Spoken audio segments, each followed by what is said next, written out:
Hello, this is America, where the war in Iran is being largely directed from the White House, just blocks from this very studio, actually. But what direction is it actually heading in? From talk of attacks to actual attacks to talk of talks. Where's it all going? And what is behind this apparent pivot by President Trump to diplomacy? Lots to unpack with both me and Anna Burns-Francis. Thanks, Phil. Another vote to end the war failed in the Senate last night, but will it even be needed? In a moment, we're going to cross to our correspondents. Kimberly Halkett is live for us at the White House, and Paddy Culhane is live on Capitol Hill with the latest developments. Donald Trump's declared victory over Iran multiple times over the past few weeks. The conflict is still going, but the volley of missiles, airstrikes and drones has calmed down, and the president's announced a 5-day ceasefire of sorts. Presented as a reprieve to Iran, Trump has walked back a weekend threat to bomb the regime's power plants, saying diplomatic efforts were underway. But like all previous statements around this war, the messaging has been mixed. And as the American public looks for clarity around why the president's decided now is the time to head back to the negotiating table, it may be statements he's made in the past that offer the best clue. Of the wounded, and send our immense love and eternal gratitude to the families of the fallen. And sadly, there will likely be more. Before it ends, that's the way it is. And I've long said that, I wonder whether or not NATO would ever be there for us. So this was a great test, because we don't need them, but they should have been there. But oil prices are already coming back down, and it's going to come down. But we're not leaving until that job is finished, and it's going to be very fast. The lives lost, a lack of ally support, or skyrocketing oil prices. Whatever the reason, it's not unreasonable to assume public polling is also having a say on which way the president decides to go next. Just 1/3 of Americans approve of how Donald Trump is handling the conflict, and most of them are Republicans. When it comes to the far-reaching impacts of this war, nearly 90% blame the conflict driving up the cost of fuel. A concern shared amongst Trump's base, 91% of them saying the war is impacting prices at the pump. That base will, of course, look to the president for answers. So let's cross now live to our correspondent, Kimberly Halkett, who joins us from the White House. Kimberly, has Donald Trump given any indication as to why he made the call to back off from military action and return to mediation? Well, what we know is what we have been told by the White House press secretary, Caroline Leavitt. And what she says is that the reason that there has been this pivot has to do with what she says is the success of Operation Epic Fury, or the name for the military campaign, calling it a military triumph. She said it was projected to last 4 to 6 weeks, but after 25 days, the military campaign's already met its core objectives. And so as a result, now the feeling is that there can be these diplomatic discussions. Now, what she said, though, however, is that she believes that, and the president believes, that it is Iran looking for an exit ramp.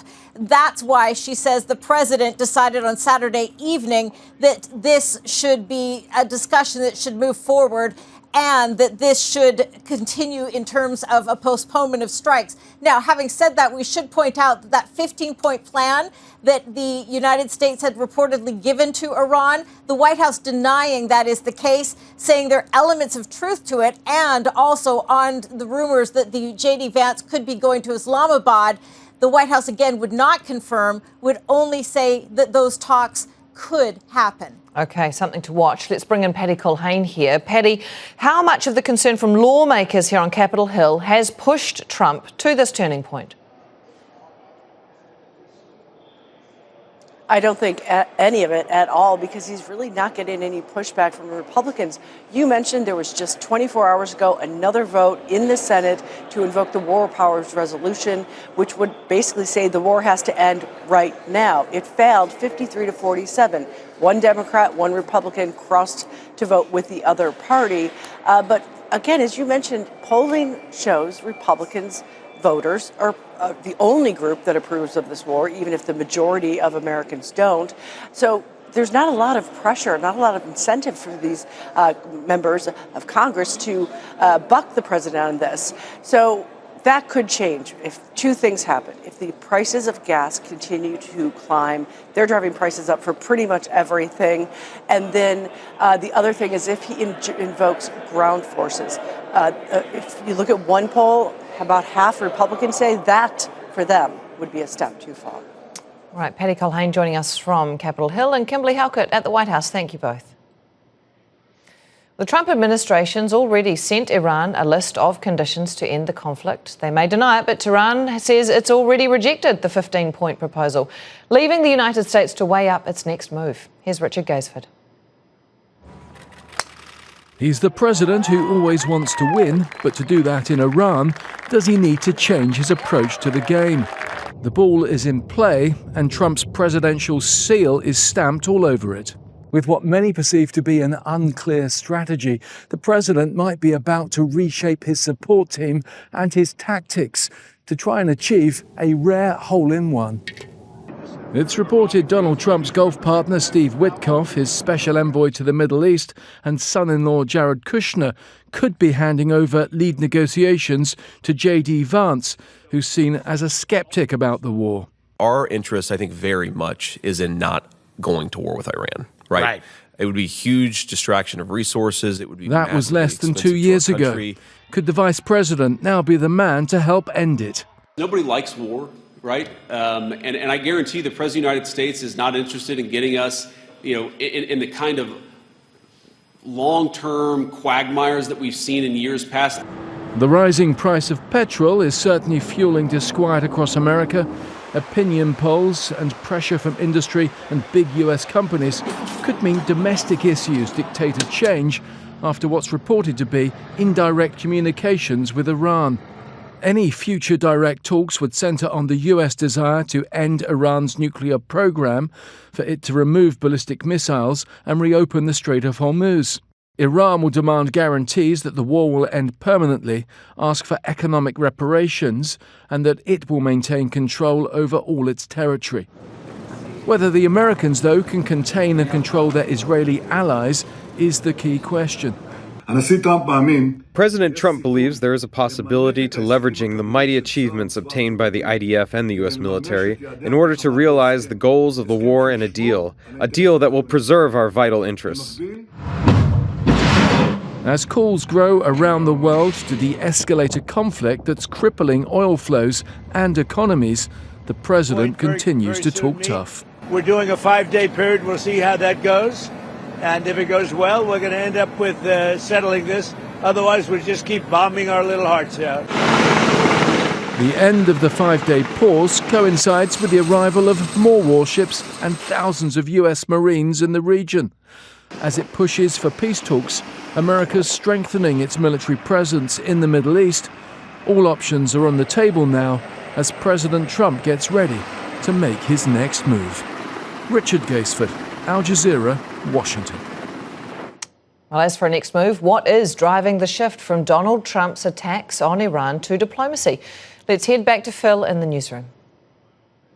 Yeah, you watch the TV networks, you read the newspapers, there are 3 words that will jump out a lot: oil, markets and money. So you can see where all of this is heading. Let's let fortune set out the stall. Look, Trump searches for an exit strategy in Iran as $100 oil looms over the midterms. And it goes on to say this: American voters won't tolerate high gasoline prices for long. Remember that word voters, because we're going to come back to that. The Iranians have figured out that control of the Strait of Hormuz is their most effective weapon against the US and Israel's bombing of Tehran. Now, the reason I said remember voters is because when we go to NPR, they are talking about the midterms on their podcast. These are local elections, people picking their local representatives in November, but many were going to see this as a referendum on Donald Trump so far and what's happened in Iran. And that's what they lent into on their show. During his first term, when he left office, he had a 50% approval rating when it came to his handling of the economy, and it was never below 47% in our NPR PBS News Marist poll. So this is a totally new position for him to have to try to figure out how to deal with, and his party are going to be the ones who are going to deal with the political consequences.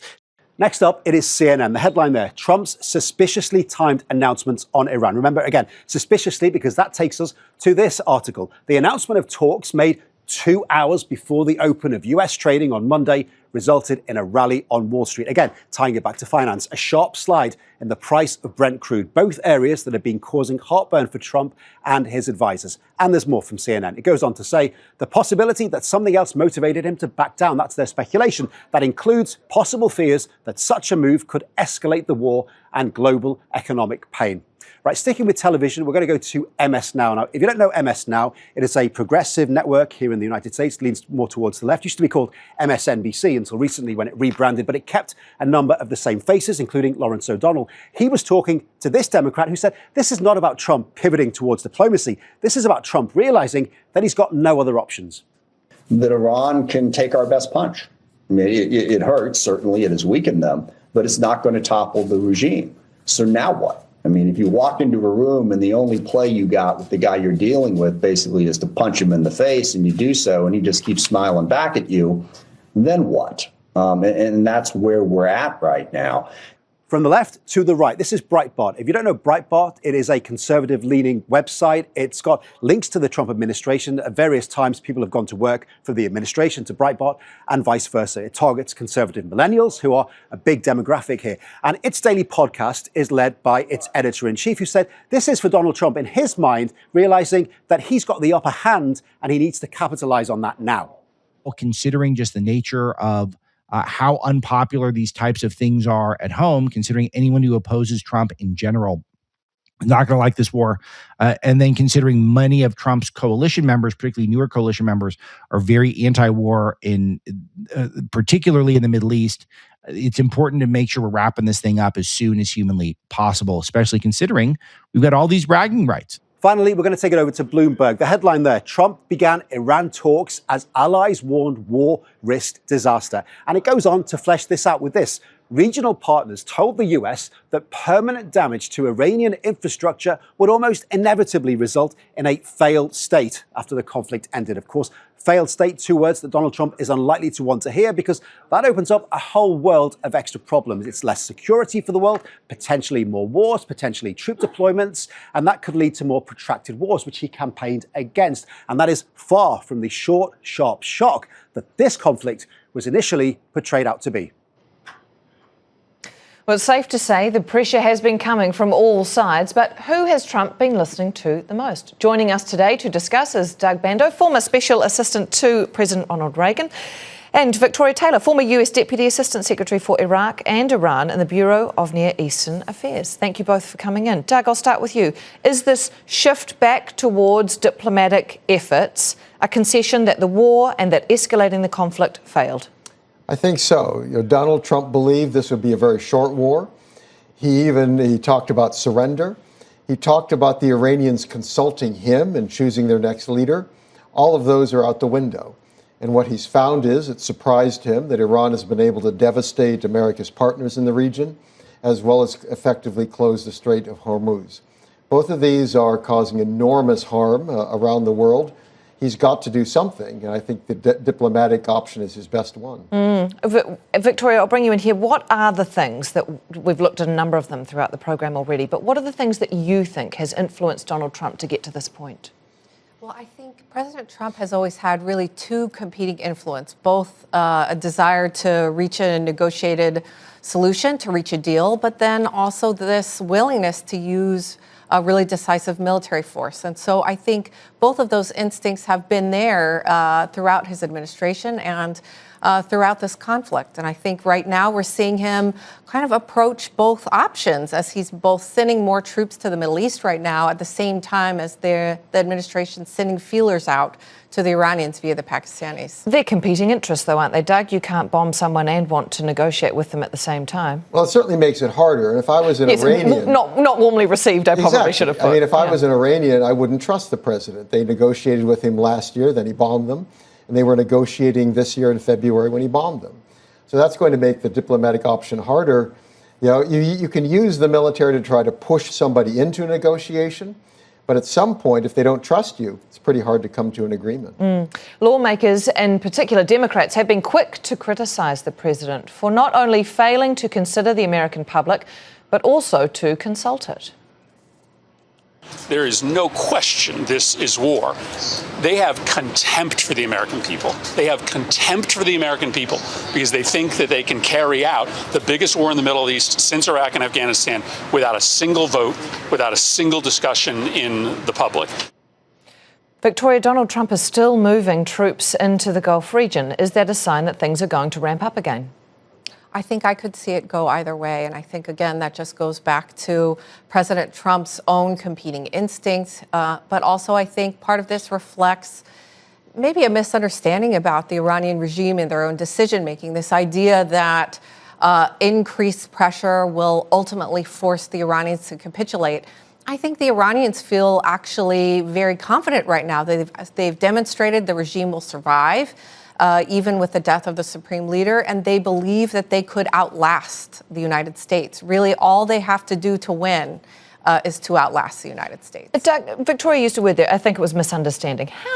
You've both been in the administrations of past presidents. How do you get to a misunderstanding in an administration that has for years dealt with the issue of Iran?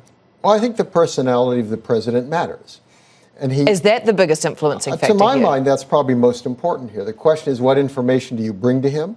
How do you assess it? How do you make the argument? And how does he take it? You know, this is somebody who clearly, I think in part because of the Venezuela experience, probably overestimated. The U.S. military is extraordinary. I have a nephew who's a SEAL. I can attest to that. My father was in the Air Force. But it can't do everything. And I think he looked at that and thought they can go into Iran, do this quickly, you know, the Israelis can take out the supreme leader, and I'll get a surrender. But Iran is very, very different from Venezuela, and they've proved that disastrously, I think, for the administration's plans. Victoria, do you see this pivot as a delay tactic? Well, I think that, you know, ultimately, I think the pressure on oil prices on the global economy, you know, the pressure that the administration is facing from parts of the MAGA movement, who, of course, have been against protracted conflicts, are certainly putting pressure on the president to find a way to end this. But again, I think the difficulty here is that President Trump thinks that he can, and the administration thinks that they can really impose the terms. And Tehran has demonstrated by closing the Straits of Hormuz that they have an extremely powerful pressure point. And thus far, I've not seen signs that the Iranians think that they need to make big concessions to end this conflict. Yeah, you mentioned there Donald Trump's loyal voters and followers. One factor that has become almost a daily talking point is the price of gas. Even the vice president is acutely aware that the conflict and the flow-on increase in oil prices is becoming a problem. Gas prices are up, and we know they're up, and we know that people are hurting because of it, and we're doing everything that we can to ensure that they stay lower. Doug, oil prices are important no matter who's president, right? I remember hearing an anecdote a long time ago about Biden's chief of staff. He used to drive past gas stations every day on the way to work to check what the price was. How much has increasing oil prices had an impact on what we're now seeing happen? Well, this matters a lot, especially because the American people have felt affordability is an issue. It was already a problem, right? Exactly. Yeah. And the president ran on that. It's one reason he defeated Joe Biden or Kamala Harris. So to have this rising gas prices against him, I think especially in an election year where Republicans are thought to be on the defensive, you know, that makes it much, much worse and has pushed him, I think, pretty hard to try to find a diplomatic settlement. Yeah. Victoria, do you agree on that oil prices have such a role here to play? I think it is quite important, and it's always been a number that has really resonated with the American public and that lawmakers and politicians have really looked at. And I think, you know, President Trump having a significant segment of his base which is anti-conflict, you know, who was opposed to the Iraq War, opposed to the Afghanistan War, also don't want to see a protracted long-term war in the Middle East. And so there is pressure on the president to try to find a way to bring this to a close, especially as I think the regime has demonstrated it's going to persist beyond the end of this conflict. Can we broaden this out a bit? Because, of course, these are domestic issues that are putting pressure on Donald Trump. Doug, some nations that have been involved in this, well, I would like to suggests perhaps NATO and European allies have been quite quiet about getting directly involved. There's been some concessions around air bases and the like. When it comes to diplomatic talks, however, we've seen other countries quite quick to jump in and get involved here. Does that swing back to diplomacy and the willingness of other countries get involved? Does that show that there might be a path forward here? Well, it offers some hope. I think trying to get two seemingly intransigent parties to come together, you can have intermediaries and that can help. They don't have to directly talk initially. You can set up some parameters for discussion. You can find areas of agreement. So I'm very happy. It was Omanis before. Now we're apparently looking at Pakistan and some Turkey, some other countries potentially. I'm all for bringing in other countries if we can. Settling this diplomatically obviously is the best hope for everyone. It's not going to be easy. Let's get as many reinforcements as we can. Victoria, we have seen European allies reluctant to become involved. How does that relate to, or impact rather, the relationship that they have from this moment on? It's the likes of Pakistan getting involved in negotiating. Well, I think since the beginning of this administration and even during President Trump's first term, he's had a very frosty relationship with the Europeans. And I don't think the Europeans are really the key parties right now. I think it's the countries in the Gulf, countries like Turkey, countries like Saudi Arabia, like Qatar, where the leaders have been able to establish quite strong relations with the president. And these countries are the ones with the most at stake right now. Of course, many countries in the Gulf have been directly hit by Iran, are still taking incoming strikes. And so I think these countries are the ones who will play the key role in shaping the president's decision-making. In terms of decision-making, Doug, and this is a pivotal moment, not just in the direction of the war, but the involvement of parties in the war. We know that this is not just a US war. There is a joint operation here with Israel. How much does its influence and its objectives cause a problem for Donald Trump in finding a way out of this conflict? Well, I think the difficulty is that Israel does have its own agenda. It really wants regime change, and I think that Benjamin Netanyahu would be perfectly happy if Iran fell into civil war, or if there was a collapse. He's not so concerned about that instability. I think Donald Trump is, and certainly the Gulf countries are. So the challenge is the president willing to tell Israel to stop when he wants to stop, and is Israel willing to do so? The U.S. potentially has a lot of influence there, but in the past, the president has been somewhat hesitant to use that, and Netanyahu has been quite persuasive in dealing with the president.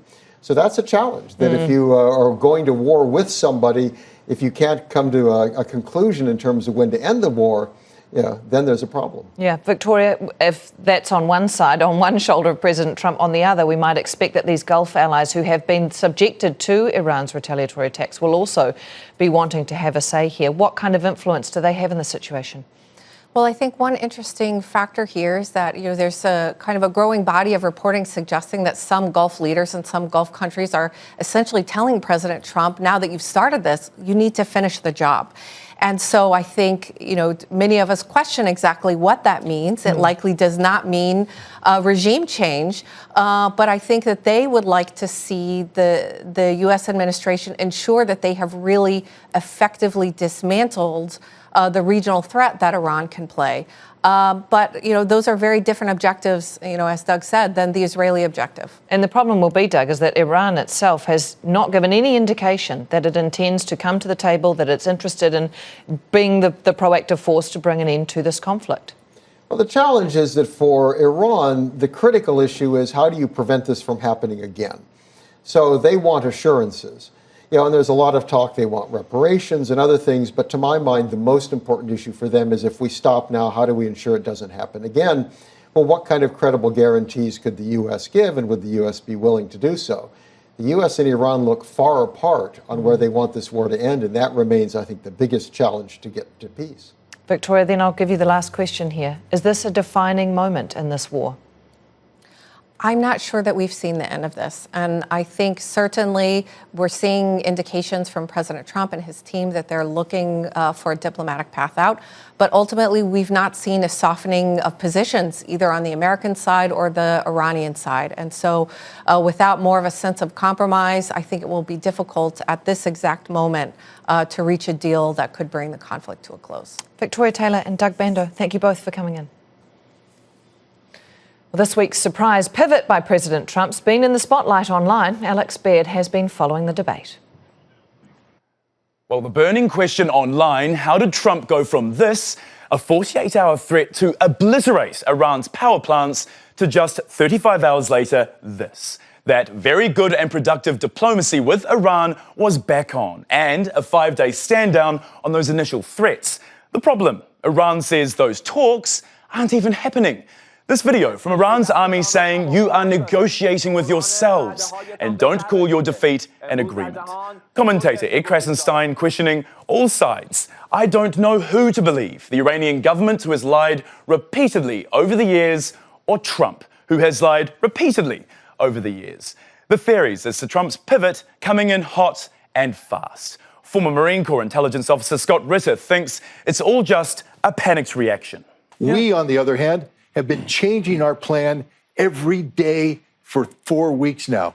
Some predicting Trump is just buying time to prepare for a ground invasion, or that the president's scared of fluctuations in the US market.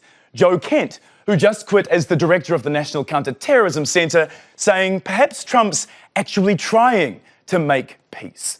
Regardless, foreign policy expert Robert Malley believes it's now clear that the threat of Iran's bite was far worse than Trump's bark. Well, that's all from Washington, D.C. On This Is America, we'll keep following the decisions that shape the US and influence the world, particularly during the US and Israel's war with Iran. You can, as always, find more on our YouTube channel, youtube.com/Al Jazeera English. And we'll be back tomorrow. In the meantime, we're going to hand back to Al Jazeera's global headquarters in Doha for continuing coverage of the war with Iran. Thank you for joining us, and we'll see you again tomorrow.